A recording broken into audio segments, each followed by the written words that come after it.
Salam pembelajaran.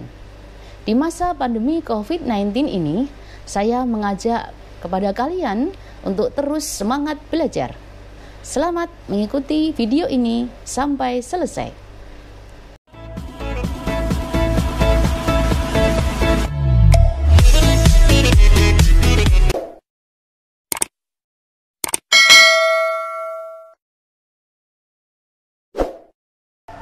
Assalamualaikum warahmatullahi wabarakatuh.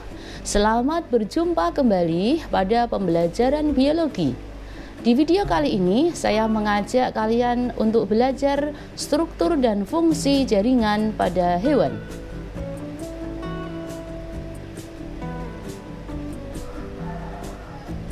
Struktur dan fungsi jaringan pada hewan, materi biologi SMA kelas 11 semester 1.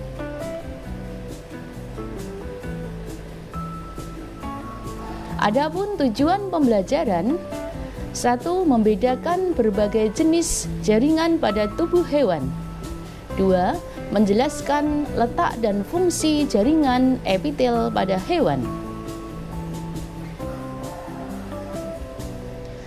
Jaringan penyusun tubuh hewan dibedakan menjadi 4 kelompok, yaitu 1. Jaringan epitelium atau epitel. 2. Jaringan ikat. 3. Jaringan otot. Dan 4. Jaringan saraf.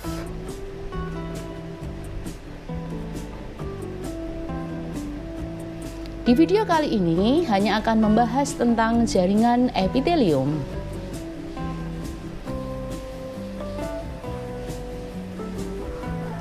Jaringan epitelium merupakan jaringan penutup permukaan tubuh, baik permukaan tubuh sebelah dalam maupun sebelah luar. Untuk permukaan tubuh bagian luar misalnya adalah kulit, sedangkan permukaan tubuh bagian dalam misalnya adalah permukaan dalam usus, paru-paru, pembuluh darah, dan rongga tubuh. Pengelompokan jaringan epitelium. Jaringan epitelium secara garis besar dibedakan menjadi 2. Yang pertama adalah epitelium sederhana. Epitelium sederhana dibedakan menjadi 3. Yang pertama bentuk pipih, kemudian kubus, dan ketiga adalah batang. Epitelium yang kedua adalah epitelium yang berlapis.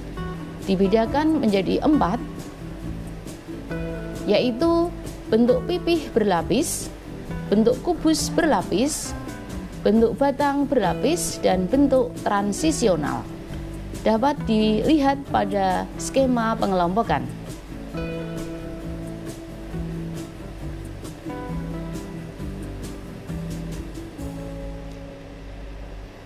Yang pertama kita bahas tentang epitelium pipih selapis. Epitelium ini ditemukan pada dinding alveolus paru-paru. Adapun strukturnya dapat diperhatikan pada gambar. Sini paru-paru. Nah, sini ditemukan alveolus. Nah, pada dinding alveolus paru-paru ini bentuk epiteliumnya adalah pipih selapis.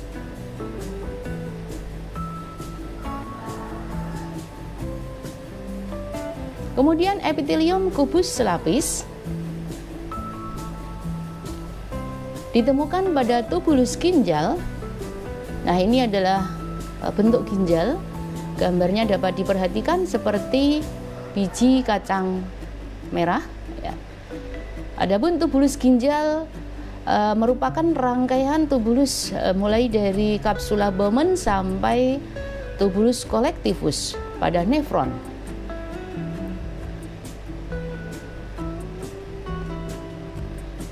Tubulus ginjal.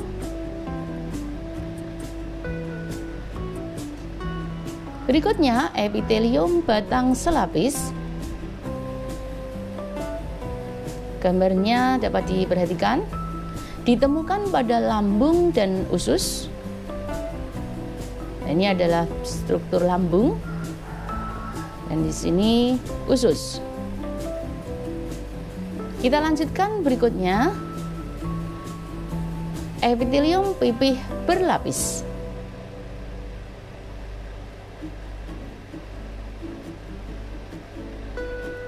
Ditemukan pada esofagus atau kerongkongan. Esofagus atau kerongkongan merupakan saluran pada sistem pencernaan makanan.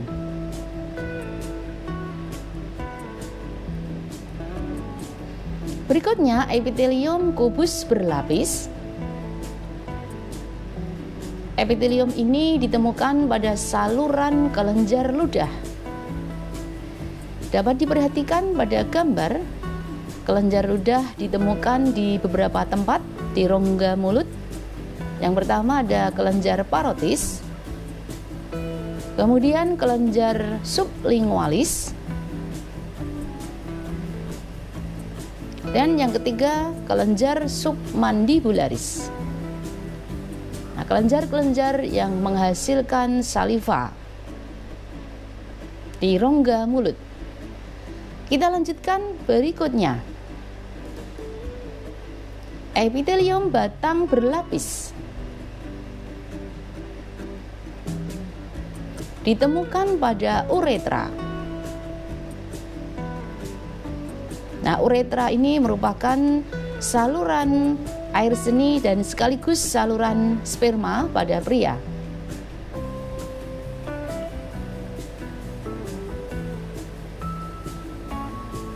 Dan epitelium transisional ini bentuknya dapat berubah-ubah. Ditemukan pada dinding kandung kemih dan ureter. Nah, ureter merupakan saluran dari ginjal sampai ke kandung kemih.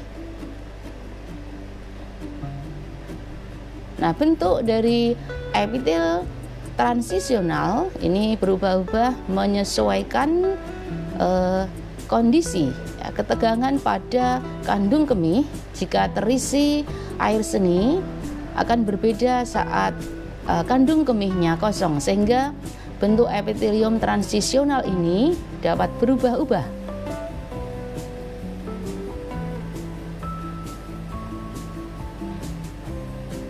Selanjutnya kita bahas tentang epitelium berdasarkan struktur dan fungsinya dibedakan menjadi dua. Yang pertama adalah jaringan epitelium penutup. Jaringan epitelium penutup ini yang sudah kita bahas barusan di atas tadi. Kemudian jaringan epitelium penutup ini berperan melapisi permukaan tubuh dan jaringan. Ditemukan di permukaan bagian tubuh, permukaan organ, melapisi rongga atau merupakan lapisan di sebelah dalam dari saluran yang ada di tubuh. Misal dinding sebelah dalam saluran pencernaan dan pembuluh darah. Dan ini sudah kita bahas tadi. Kemudian yang kedua, jaringan epitelium kelenjar. Jaringan ini terdiri atas sel-sel khusus yang mampu menghasilkan sekret atau getah cair. Nah, sekret ini berbeda dengan darah ataupun cairan antar sel. Berdasarkan cara kelenjar mensekresikan cairannya, kelenjar dibedakan menjadi dua. Yang pertama adalah kelenjar eksokrin, yaitu kelenjar yang memiliki saluran pengeluaran untuk menyalurkan hasil sekresinya. Zat sekret pada kelenjar eksokrin misalnya adalah enzim, keringat, dan saliva. Sedangkan yang kedua kelenjar endokrin, kelenjar yang tidak memiliki saluran pengeluaran. Sekret yang dihasilkan langsung masuk ke pembuluh darah, sehingga kelenjar ini juga disebut dengan kelenjar buntu karena tidak memiliki saluran pengeluaran. Nah, contoh kelenjar endokrin adalah kelenjar tiroid, kelenjar paratiroid, kelenjar adrenal, dan lain-lain. Sedangkan zat sekret yang dihasilkan oleh kelenjar endokrin berupa hormon. Untuk lebih jelas kita bahas tentang proses terbentuknya kelenjar eksokrin dan kelenjar endokrin. Nah, proses terbentuknya kelenjar eksokrin dan endokrin, yang pertama adalah kelenjar eksokrin. Di awal terbentuknya epitel kelenjar merupakan dari kelenjar epitel penutup yang kemudian mengalami pelekukan ke dalam atau invaginasi. Untuk kelenjar eksokrin, salurannya masih terbentuk. Nah, hasil sekret dari kelenjar eksokrin akan disalurkan melalui saluran pengeluaran di sini. Berbeda dengan kelenjar endokrin, saluran yang terbentuk ini menutup ya, sehingga hasil sekret pada kelenjar endokrin ini langsung masuk ke pembuluh darah. Sehingga kelenjar endokrin juga disebut dengan kelenjar buntu dan juga disebut dengan kelenjar hormon. Nah, itu terbentuknya kelenjar eksokrin dan kelenjar endokrin. Dan yang membedakan keduanya antara kelenjar eksokrin dan kelenjar endokrin. Demikian video kali ini dalam pembelajaran biologi. Sampai jumpa di video pembelajaran berikutnya. Semoga bermanfaat dan terima kasih. Assalamualaikum warahmatullahi wabarakatuh.